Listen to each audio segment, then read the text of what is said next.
அனைவருக்கும் வணக்கம். இப்போ இயற்பியலில் வந்து ஃபஸ்ட்டு வால்யூம் 12th இயற்பியலில் ஃபஸ்ட்டு வால்யூமில் ஃபஸ்ட்டு யூனிட்டில் கூலும் விதி கூலும் விதியை பற்றி பார்க்க போகிறோம். கூலும் விதி யார் போல வந்து கொண்டு வந்தது அப்படின்னா கூலும் என்பவர் தான் வந்து 1786 வந்து இந்த விதியை கொண்டு வந்தார். இந்த விதி என்ன அப்படின்னா வந்து ரெண்டு மின்னோட்டங்கள் இருக்கு, மின் துகள்கள். ஒரு மின் துகளின் மின்னோட்ட மதிப்பு Q1, மற்றொரு மின் துகளின் மின்னோட்ட மதிப்பு Q2. ரெண்டுமே வந்து ஒரு R தொலைவில் வந்து பிரிச்சு வச்சிருக்கிறாங்க. அப்ப இந்த மின் துகள்களுக்கு இடையில வந்து ஒரு விசை ஒன்று உருவாகும். அந்த விசைக்கான கோவையை தான் வந்து இந்த கூலும் என்பவர் வந்து கொண்டு வந்தார். இதைத்தான் வந்து கூலும் விதி அப்படின்னு சொல்லுவாங்க. இப்ப என்ன அப்படின்னா ரெண்டு மின் துகள்கள் வந்து R தொலைவில் இருக்கும்போது ஒரு விசை ஒன்று உருவாகும்னு சொன்னேன். அந்த விசையின் மதிப்பு F equal F proportional to Q1 Q2 by R square. அதாவது ரெண்டு மின் துகள்களுக்கு இடையான விசையின் மதிப்பானது இரண்டு மின் துகளின் பெருக்கல் பலனுக்கு நேர்த்தகவிலும் அவற்றின் தொலைவின் இருமடிக்கு எதிர்த்தகவிலும் அமையும். இதுதான் கூலும் விதி. முக்கியமாக கேட்கக்கூடிய 2 மார்க் கொஸ்டின். விசை இரண்டு மின் துகளிற்கு இடையே செயல்படக்கூடிய விசையின் எண் மதிப்பானது இரண்டு மின் துகளின் பெருக்கல் பலனுக்கு நேர்த்தகவிலும் அவற்றின் தொலைவின் இருமடிக்கு எதிர்த்தகவிலும் அமையும். ஓகேவா? இதுல வந்து நமக்கு கொடுத்திருப்பாங்க ஃபார்முலா கொடுத்து வந்து இங்க ஈக்குவல் கொடுத்திருப்பாங்க. ஈக்குவல் கொடுத்தோம் அப்படின்னா கண்டிப்பாக வந்து என்ன ஆகும் அப்படின்னா ப்ரொபோர்ஷனல் போயிட்டு ஈக்குவல் சேரும்போது ஒரு மாறிலி சேரும். அதுதான் கேன்னு வச்சிருக்கிறோம். கே என்பது என்ன அப்படின்னா தகவு மாறிலி. கே என்பது தகவு மாறிலி. சரி, இப்ப இங்க வந்து வெக்டர் வடிவத்துல கொடுத்திருக்காங்க. F21 vector equal k into Q1 Q2 by R square R12 k. ஓகேவா? ஏன் வந்து F21 வெக்டர் கொடுக்குறாங்க அப்படின்னா இப்ப ஏற்கனவே நம்ம பார்த்தது மாதிரி இந்த Q1 என்ற மின் துகளானது Q1 என்ற மின் துகளானது Q2வை நோக்கி ஒரு விசை வந்து செயல்படுத்தும். Q1 என்ற மின் துகள் தான் Q2வின் மீது ஒரு விசை வந்து செலுத்துது. அந்த விசை தான் வந்து F21. இதுல வந்து இரண்டாவது மின் துகளின் மீது விசை செயல்படுறதுனால F2 முன்னாடி போட்டுப்பாங்க, 1 பின்னாடி போட்டுப்பாங்க. இதுதான் வந்து அந்த F21 அப்படின்னு சொல்றோம். ரைட், இப்ப இதுல வந்து பார்த்தோம் அப்படின்னா R12 கேப்னு கொடுத்துருக்காங்க. இந்த R கேப் அப்படின்னாலே வந்து ஓரலகு வெக்டர். நீங்க ஏற்கனவே 11th பிசிக்ஸ்ல படிச்சிருப்பீங்க ஓரலகு வெக்டர். ஓகேவா? அப்ப ஏன் 1 2 கொடுக்குறோம் அப்படின்னா அதையும் சொல்லிருப்பாங்க. Q1 இலிருந்து Q2வை நோக்கி வரையப்படும் ஓரலகு வெக்டர் தான் இந்த R12 கேப். ஓகேவா? ரைட், இப்ப கூலும் விதியுடைய முக்கிய இயல்புகள் கொடுத்துருக்காங்க. கூலும் விதியின் முக்கிய இயல்புகள் இப்ப நம்ம ஏற்கனவே சொன்னது மாதிரி கூலும் விதி என்றால் என்ன, அதுதான் ஃபர்ஸ்ட் வந்து அந்த முக்கிய இயல்புடைய ஃபர்ஸ்ட் பாயிண்டாக கொடுத்திருப்பாங்க. நிலைமின் விசையானது அந்த புள்ளி மின் துகள்களின் மின்னோட்ட மதிப்பின் பெருக்கல் பலனுக்கு நேர்த்தகவிலும் அவற்றின் தொலைவின் இருமடிக்கு எதிர்த்தகவிலும் அமையும். இதான் வந்து கூலும் விதின்னு சொல்லுவாங்க. இப்ப கூலும் விதி என்றால் என்ன அப்படின்னு கேட்டாங்கன்னா இந்த ஃபர்ஸ்ட் பாயிண்ட் எழுதி அந்த ஃபார்முலா எழுதணும். செகண்ட் பாயிண்ட்ஸ்ல என்ன சொல்லியிருக்காங்க பாருங்க. இப்ப Q2 மின் துகளின் மீது Q1 மின் துகள் செலுத்தும் விசை அவற்றை இணைக்கும் கோட்டின் திசையிலேயே இருக்கும். இப்ப இந்த விசையினுடைய திசையை வந்து நமக்கு வந்து மென்ஷன் பண்ணிருக்கோம். விசையின் திசை எப்படி அமையும், இப்ப விசையின் திசை எப்படி அமையும் அப்படின்னு பார்த்தோம் அப்படின்னா ஏற்கனவே இங்க சொல்லியிருக்கிறாங்க. அப்ப Q1ஐயும் Q2ஐயும் வந்து நம்ம இணைக்கிறோம். இணைக்கக்கூடிய இந்த கோட்டின் திசையில தான் நமக்கு இந்த விசையினுடைய திசை இருக்கும். அதான் விசையின் திசை. அந்த விசையின் திசை தான் நமக்கு செகண்ட் பாயிண்ட்ஸ்ல வந்து சொல்லியிருக்கிறாங்க. ஓகேவா? ரைட், அதான் வந்து சொல்லியிருக்காங்க. விசை வந்து அவற்றை அப்படின்னா மின் துகள்களை இணைக்கும் கோட்டின் திசையிலேயே இருக்கும். இல்ல F12 என்ற ஓரலகு வெக்டர் ஆனது இப்ப மின் துகள் Q1 இலிருந்து Q2வை நோக்கிய திசையில் இருக்கும். இது செகண்ட் பாயிண்ட். அடுத்தது வந்து பார்த்தோம் அப்படின்னா இதே மாதிரி வந்து இன்னொரு ஓரலகு வெக்டர் கொடுத்துருக்காங்க. அதே மாதிரி என்ன அப்படின்னா Q1 மீது Q2 செலுத்தும் விசை வந்து என்ன வரும் அப்படின்னா அந்த ஓரலகு வெக்டர் மைனஸ் R12 அப்படின்னு சொல்றோம். இந்த மைனஸ் ஏன் கொடுக்குறோம் அப்படின்னா அப்ப வந்து ஏற்கனவே வந்து Q1 வந்து Q2 மீது ஒரு விசை ஒன்று செலுத்துது. அந்த விசை வந்து F21 வெக்டர் அப்படின்னு கொடுக்கிறோம். இப்ப Q2 என்ற மின் துகளானது Q1 மீது ஒரு விசை ஒன்று செலுத்தும்.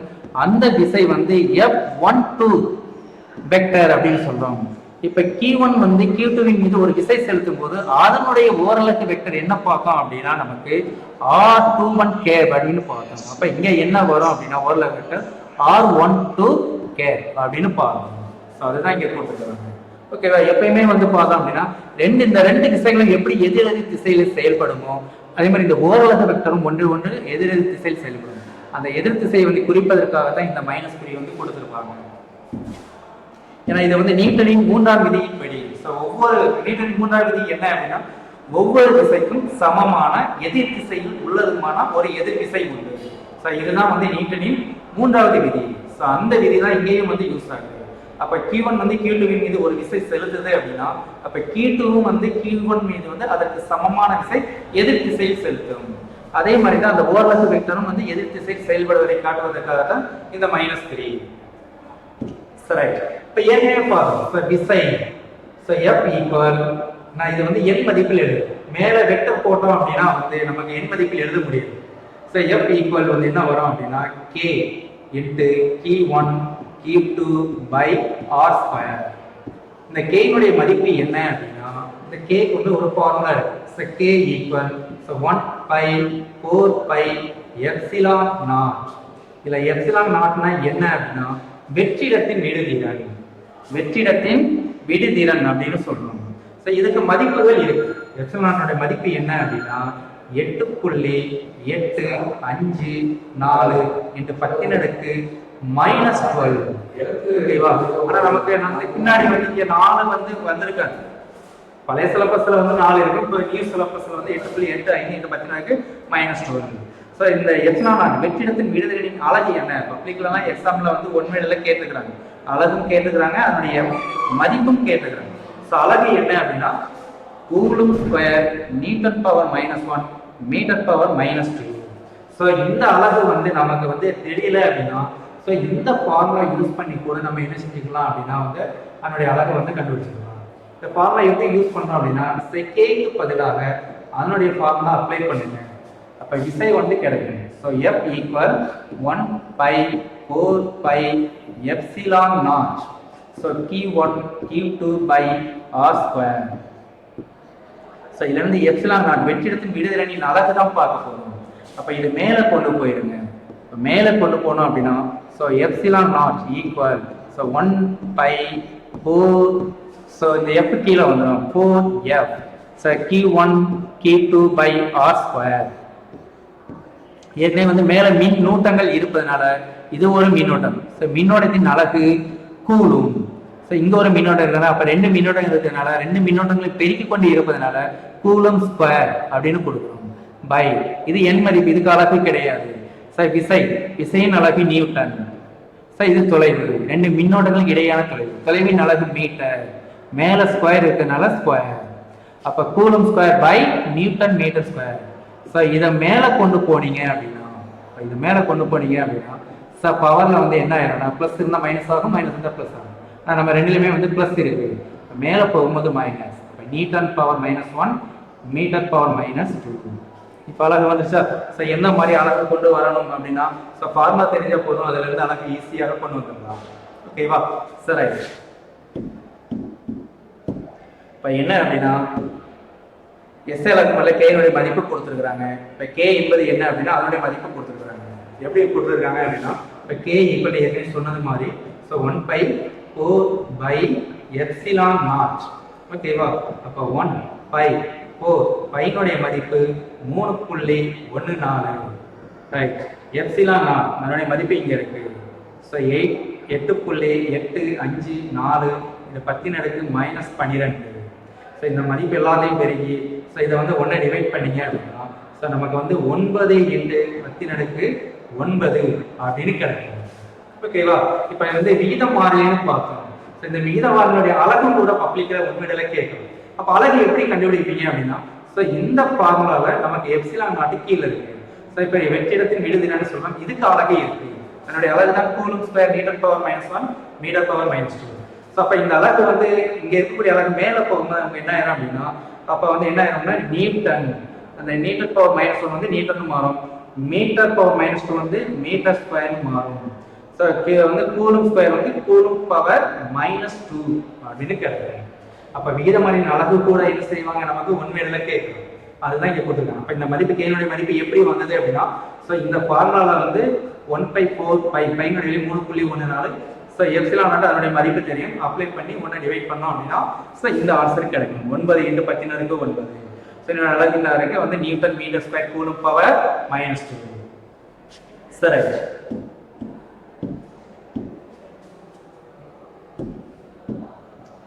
அடுத்து 4th பாயிண்ட் என்ன, ஸோ 4வது பாயிண்ட் என்ன அப்படின்னு பார்க்கலாம். ஸோ 4வது பாயிண்ட்ல ஒரு கூலும் வரையறு அப்படின்னு கேட்பாங்க. ஒரு கூலும், கூலும் விதி என்பது வேற, ஒரு கூலும் என்பது வேறு. ஒரு கூலும்னா 2 மின் துகள்கள் இருக்கு, 2 மின் துகள்கள். ஸோ இது Q1 Q2. ஸோ 2 மின் துகள் வந்து 1 மீட்டர் இடைவெளியில பிரித்து வைக்கிறோம். ஸோ ஆர்னுடைய மதிப்பு எவ்வளவு அப்படின்னா 1 மீட்டர். இப்போ 2 மின் துகளும் ஓரலகு மின்னோட்டங்கள் கொண்டது. ஸோ ஓரலகுனா ஒரு கூலும் அப்படின்னு அர்த்தம். ஓகேவா, ஒரு கூலும். இப்போ இந்த ஃபார்முலா அப்ளை பண்ணுங்க. ஸோ ஃபார்முலா என்ன பண்ணலாம், so F = K × Q1 Q2 R². Q1 Q2 R². So K உடைய மதிப்பு ஏற்கனவே பார்த்தோம். So 9 × 10⁻⁹. So Q1 Q2 Q1 மதிப்பு 1 கூலும் தான், Q2 மதிப்பு 1 கூலும் தான். அப்போ 1 × 1 R மதிப்பு 1 மீட்டர். அப்போ 1 ஸ்கொயர் பண்ணாலும் 1. அப்போ 1 டிவைட் பண்ணாலும் மேல உள்ள ஆன்சர் தான் 9 × 10⁻⁹ விசையின் அலகு நியூட்டன். அப்ப F னுடைய மதிப்பு நமக்கு என்ன கிடைக்கும் அப்படின்னா 9 × 10⁻⁹ நியூட்டன். அப்ப இது என்ன மீனிங் அப்படின்னா, ஒரு கூலும்னா என்ன அப்படின்னா ஒத்த மின்னோட்டங்களுக்கு இடையே, ஒத்த மின்னோட்டம்னா அந்த மின்னோட்ட மதிப்பு சமமாக இருக்கும். அதான் ஒத்த மின்னோட்டங்கள். ஒத்த மின்னோட்டங்களுக்கு இடையே 1 மீட்டர் இடைவெளியை பிரித்து வைக்கப்பட்டுள்ள இந்த மின்னோட்டங்களுக்கு இடையே செயல்படக்கூடிய இந்த விசையின் மதிப்பு 9 × 10⁻⁹ நியூட்டன் எனில் அதைத்தான் ஒரு கூலும் அப்படின்னு சொல்லுவாங்க. அப்போ ஒரு கூலும் வந்து எவ்வளவு விசைக்கு சமம் அப்படின்னா 9 × 10⁻⁹ நியூட்டனுக்கு சமம். அப்ப என்ன அப்படின்னா ஒரு கூலும்னா என்ன அப்படின்னா ஒத்த மின்னோட்டங்களுக்கு இடையே 1 மீட்டர் இடைவெளியில் பிரித்து வைக்கப்பட்டுள்ள அந்த மின்னோட்டங்களுக்கு இடையே செயல்படக்கூடிய விசையின் எண் மதிப்பு 9 × 10⁻⁹ நியூட்டன் எனில் அந்த விசையின் எண் மதிப்பை தான் என்ன சொல்லுவாங்க அப்படின்னா ஒரு கூலும் அப்படின்னு சொல்லுவாங்க. ஓகேவா, ரைட். இப்ப ஏற்கனவே வந்து இந்த விசையின் மதிப்பு பாருங்க, மிகப்பெரிய விசையின் மதிப்பாக இருக்கு. இது கிட்டத்தட்ட வந்து 1 மில்லியன் டன் நிறை கொண்ட பொருளின் எடைக்கு எப்படி இருக்கும் அப்படின்னா இந்த விசையின் எண் மதிப்பு சமமாக இருக்கும் அப்படின்னு சொல்றாங்க. சரி, அடுத்து என்ன சொல்லியிருக்காங்க அப்படின்னா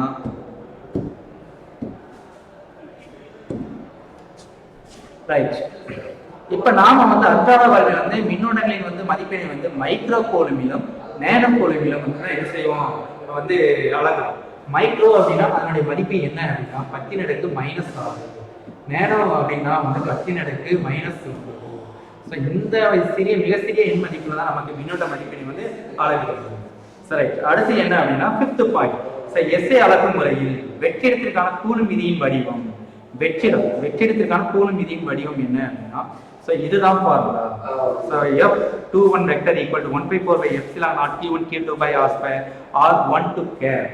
இப்ப இதுல வந்து என்ன அப்படின்னா எப்சிலான், இது எப்சிலான் என்பது வெற்றிடத்தில் மின் துகள்கள் வைக்கும் போது கிடைக்கக்கூடிய விசையின் மதிப்பு. அப்ப நியூ எப்சிலான் விடுதிடன் இருக்கக்கூடிய வேறொரு ஊடகத்துல இந்த மின் துகள்கள் வைத்தோம் அப்படின்னா அப்போது நமக்கு கிடைக்கக்கூடிய இந்த விசையின் மதிப்பு என்ன வரும் அப்படின்னா எப்சிலான் நாட் இருக்கக்கூடிய இடத்துல இந்த எப்சிலான் இந்த ஊடகத்தில் வைப்பதனால அதுக்கு பதிலா இங்க வந்து என்ன பண்ணுவோம் எப்சிலான் அப்படின்னு போட்டுருவோம்.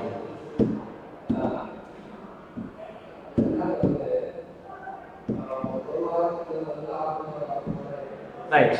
இப்ப என்ன சொல்லியிருக்காங்க அப்படின்னா கொடுத்தாச்சு. இப்ப என்ன பண்றோம் அப்படின்னா இது ஈக்குவேஷன் நம்பர் 1 அப்படின்னு வச்சுக்கோங்க. இது ஈக்குவேஷன் நம்பர் 1, இது ஈக்குவேஷன் நம்பர் 2. ஓகேவா, இப்ப என்ன பண்றோம் அப்படின்னா ஈக்குவேஷன் நம்பர் 1 2 ஆல டிவைட் பண்ணுங்க. அப்ப F21 இது வந்து என்ன அப்படின்னா வெற்றிடம். ஓகேவா, வெற்றிடம் பை F21. இது வந்து ஊடகம், ஊடகத்தில் வைப்பதனால ஊடகம் ஈக்குவல். ஓகேவா, அப்ப என்ன ஆயிரும் 1/4/ε0. ஓகேவா, Q1 Q2 by R² by F21. ஊடகத்தில் வைக்கும்போது அதனுடைய விசை மதிப்பு 1/4/ε. so Q1 Q2 by R². அப்ப Q1 Q2 Q1 Q2 R². so 1/4/1/4. அப்ப இங்க என்னன்னா 1/ε0 இருக்கு, இங்க 1/ε இருக்கு. அப்ப என்ன அப்படின்னா நமக்கு அப்ப எப்சிலான், இந்த எப்சிலான் மேல போயிடும். அப்ப எப்சிலான் பை இந்த எப்சிலான் நாட்டு கீழே வந்து. ஓகேவா, இது எஃப் வந்து ஊடகம், இது வந்து வெற்றிடம் அப்படிங்கிறனால எஃப்னே கூட வச்சுக்கலாம். இப்போ வந்து ஊடகத்தில் வைப்பதனால மீடியம் அப்படின்னு சொல்லுவோம், எஃப்எம் அப்படின்னு சொல்லுவோம். அப்ப எஃப் பை எஃப்எம் ஈக்குவல் என்ன கிடைக்கும் அப்படின்னா எப்சிலான் பை எப்சிலான் நாட்னு கிடைக்கும். ஸோ இதைத்தான் என்ன சொல்லுவாங்கன்னா எப்சிலான் ஆர் அப்படின்னு சொல்லுவோம். ஸோ எப்சிலான் ஆர் என்பது என்ன அப்படின்னா வெற்றிட வந்து ஊடகத்தின் விடுதிறன் அப்படின்னு சொல்லுவாங்க. ஊடகத்தின் விடுதிறன் அல்லது சார்பு விடுதிறன் அப்படின்னு சொல்லுவாங்க. சார்பு விடுதிறன். இது காட்சிகளினுடைய மதிப்பு என்னவாக இருக்கும் அப்படின்னா 1. காற்றை தவிர மற்ற ஊடகங்களுக்கு வந்து இதை 1 விட அதிகமாக காணப்படும். ஸோ இப்போ வந்து என்ன அப்படின்னா F/F ஈக்குவல் டு என்ன வரும் அப்படின்னா எப்சிலான் ஆர். ஸோ இதை யூஸ் பண்ணி ஒன்வேடு சம் கேட்குறாங்க.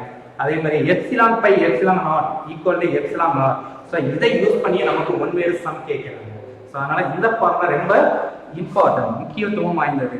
ஓகேவா, இல்லை நமக்கு ஒரே ஒரு ஃபார்முலா மட்டும் தான் கொடுத்துருக்காங்க, epsilon r equal to epsilon by epsilon r. அல்லது இன்னொன்று சொன்னேன் F/Fm equal to epsilon R கொடுத்துருக்காங்க. அப்ப என்ன அப்படின்னா வெற்றிடத்துல வந்து 2 மின்துகள் இருக்கும்போது விசையினுடைய மதிப்பு கொடுத்துருவாங்க. ஓகே, கொடுத்துட்டு அது ஊடகத்தில் இருக்கும்போது விசையினுடைய மதிப்பு கொடுத்துட்டு சார்பு விடுதிறன் அல்லது வெற்றிடத்தின் ஊடகத்தின் விடுதிறன் என்ன அப்படின்னு கேட்டா இந்த ஃபார்முலா. ஓகேவா, ரைட். இப்ப காற்றுல இருக்கும்போது எப்சிலான் ஆர் மதிப்பு கொடுத்தாங்கன்னா, ஓகேவா, காற்றுல இருக்கும்போது எப்சிலான் ஆர் மதிப்பு 1. ஓகேவா, 1 கொடுத்துட்டு நமக்கு எப்சிலானுடைய ஊடகத்தில் இருக்கும் அதனுடைய விடுதிறன் மதிப்பு என்னன்னு கேட்டாங்கன்னா இந்த ஃபார்முலா நீங்க யூஸ் பண்ணலாம். ஓகேவா, சரி. அடுத்த 6வது பாயிண்ட், கூலும் விதி. நியூட்டனின் ஈர்ப்பு விதியின் அமைப்பை கொண்டது. இவ்விரண்டும் விசையானது இடைத்தொலைவின் 2 விசைகளையும் பார்த்தாங்க. சரி, கூலும் விதி அது வந்து நிலைமினியல் விசைன்னு சொல்லுவாங்க. அப்ப அந்த கூலும் விதியுடைய நிலைமினியல் விசையும் ஈர்ப்பு விதியில் இருக்கக்கூடிய ஈர்ப்பு விசை, ஈர்ப்பியல் விசை, இந்த 2லையும் பார்த்தோம் அப்படின்னா அந்த இடைத்தொலைவின் இருமடிக்கு எதிர் தகவில தான் இருக்கும். ஓகேவா, இப்ப என்ன அப்படின்னா வந்து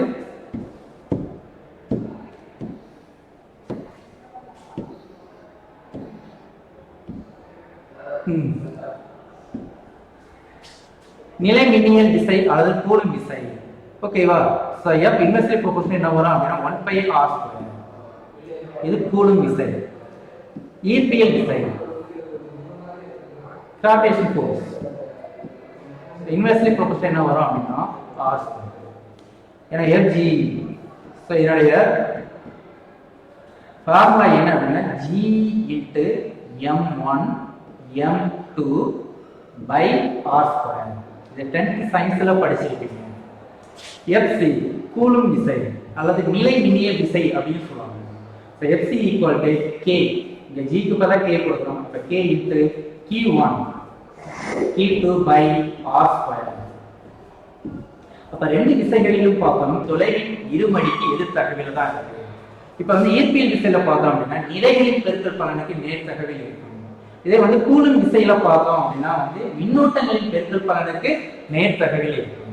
ஆனா இங்க வந்து g னுடைய மதிப்பு என்ன அப்படின்னு பார்த்தோம் அப்படின்னா சோ ஈர்ப்பியல் விசை g equal to 6.67 into 10 power minus 11. ஓகேவா, newton metre square kilogram power minus 2. அதே வந்து k ல வந்து பார்த்தோம் அப்படின்னா இப்ப k ல ஏற்கனவே பார்த்தோம்னா k equal 9 × 10⁻9. இங்க வந்து newton metre square coulomb power -2. Newton metre square coulomb power -2. ஓகேவா, அப்ப என்ன அப்படின்னா ஈர்ப்பியல் விசையானது இவன் தொலைவின் இருமடிக்கு எதிர் தகவில் இருக்கும். அதே மாதிரி நிலைமின்னியல் விசையானது தொலைவின் இருமடிக்கு எதிர் தகவில் இருக்கும். இப்ப ஈர்ப்பியல் விசையானது நிறைகளின் பெருக்கல் பலனுக்கு நேர் தகவில் அமையும். கூலும் விசையானது மின்னோட்டங்களின் பெருக்கல் பலனுக்கு நேர் தகவில் அமையும். ஸோ இதைத்தான் இங்கே கொடுத்துருப்பாங்க நமக்கு. ஓகேவா, ரைட். என்ன கொடுத்துருக்காங்க அப்படின்னு பார்க்கணும். இப்போ நிலைமின்னியல் விசை, நிலைமின் விசை. ஸோ புள்ளி மின் துகளில் உள்ள மின்னோட்டங்களின் பெருக்கல் பலனுக்கு நேர்த்தகவிலும் இங்க இருக்கு. மின்னோட்டங்களின் பெருக்கல் பலனுக்கு இந்த நிலைமின்னியல் விசை நேர்த்தகவிலும் இருக்கு. ஆனா ஈர்ப்பு விசை புள்ளி நிறைகளின் பெருக்கல் பலனுக்கு எப்படி இருக்கும்? பெருக்கு நேர்த்தகவில். அப்ப ஈர்ப்பியல் விசை புள்ளி நிறைகளின் பெருக்கல் பலனுக்கு நேர்த்தகவில் இருக்கு. அப்படி இருந்தாலும் சில வேறுபாடுகள் இந்த ரெண்டு விசைகளுக்கு இடையில செயல்படுது. அப்படி என்ன வேறுபாடுகள் இருக்கு அப்படின்னா, இப்ப ஈர்ப்பு விசை எப்பயுமே வந்து கவரும் விசையாகவே மட்டும்தான் இருக்கும். ஈர்ப்பு விசை, இந்த ஈர்ப்பு விசை எப்பவுமே கவரும் விசையாக இருக்கும்.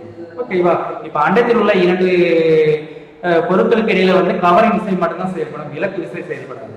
ஆனா கூறும் விசை வந்து என்ன ஆகும் அப்படின்னா, கவரும் விசையாகவும் செயல்படும், விலக்கு விசையாகவும் செயல்படும். இது ஒரு வேறுபாடு.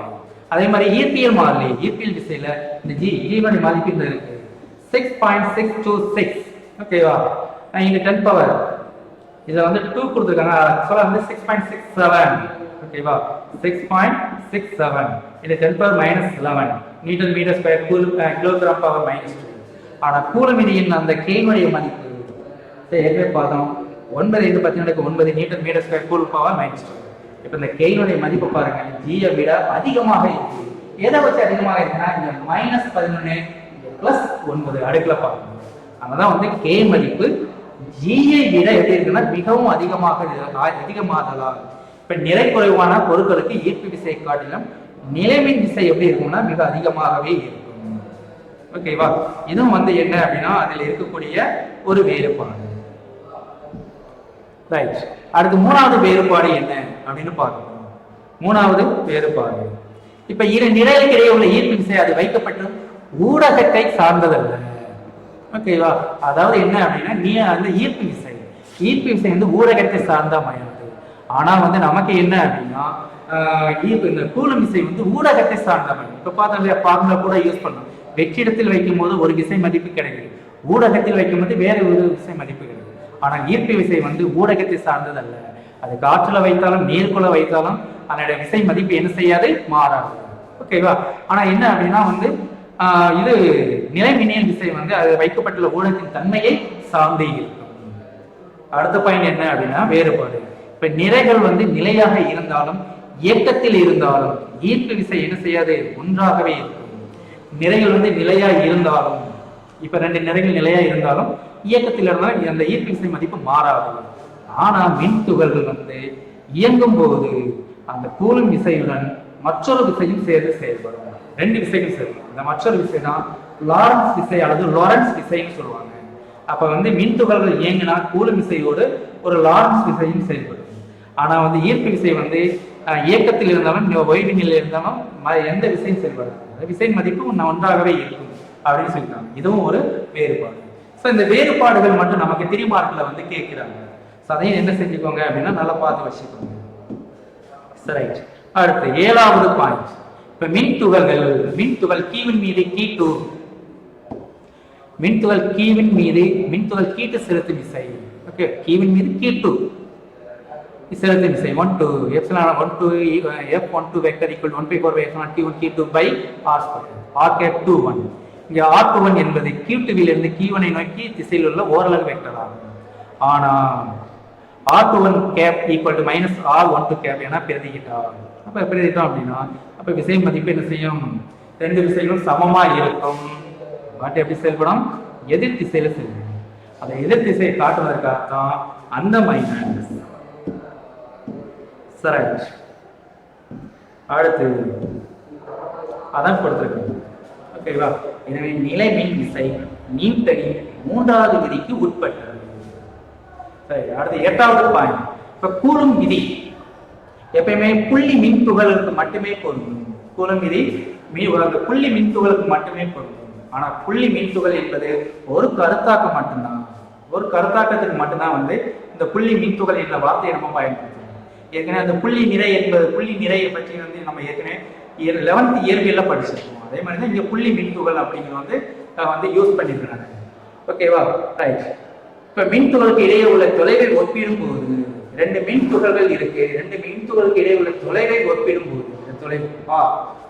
போது, அந்த மின் துகளுடைய உருவ அளவு மிக சிறியதாக இருந்தால் கூலும் விதியை நாம் என்ன செய்யலாம், பயன்படுத்தலாம். இந்த தொலைவோடு ஒப்பிடும்போது அந்த மின்துகளின் மதிப்பு ரொம்ப சிறுசாக இருந்ததுன்னா கூலும் விதியை வந்து நம்ம பயன்படுத்தலாம். இன்னும் சொல்ல போனால் கூலும் தன் சோதனையில் முறுக்கு தராசை, அதாவது கூலும் என்பவர் இந்த சயின்டிஸ்ட் வந்து என்ன பண்ணியிருந்தாரு அப்படின்னா சோதனையில வந்து முறுக்கு தராசை பயன்படுத்தி அதுல வைக்கப்பட்ட மின்னோட்டம் பெற்ற இரு கோலங்களை வந்து என்ன செஞ்சாரு, ஒரு புள்ளி மின்துகளாக கொண்டுதான் அந்த கூலும் விசைக்கான அந்த ஃபார்முலாவை கொண்டு வந்தார். அந்த விதியை கண்டறிந்தார். ஓகேவா? இந்த ஆய்வில் கோலங்களின் ஆரங்களை விட அவற்றுக்கு இடையான தொலைவு மிக அதிகமாக இருக்கும். ஓகேவா? இப்ப ஏற்கனவே சொன்னோம், மின் துகள் இருக்கு, என்னுடைய ஆரத்தை விட நம்ம வச்சிருக்கக்கூடிய அந்த ரெண்டு மின் துகளுக்கு இடைப்பட்ட தூரம் வந்து எப்படி இருக்கணும், அதிகமாக இருக்கும். ஓகே, ரொம்ப நன்றி.